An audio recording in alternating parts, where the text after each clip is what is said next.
இன்னைக்கு மதிமுக துவங்கப்பட்டு அப்போ மதிமுக 93 துவங்கப்படலை, நாங்கள் தான் திமுக என்றோம். மதிமுக துவங்கப்பட்டது 94 மே மாதம்.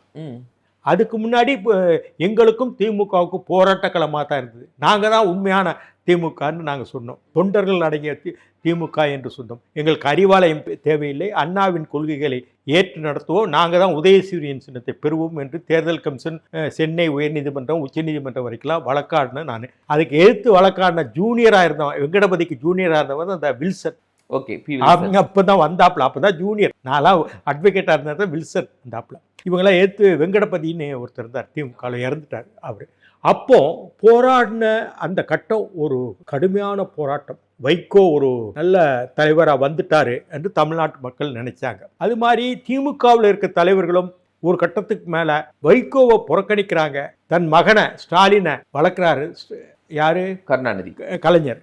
அப்படி இருக்கும் பொழுது ஒரு நியாயத்தின் பக்கம் நம்ம இருப்போம்னு சொல்லி பல தலைவர்கள் வைகோ பக்கம் இருந்தார்கள்.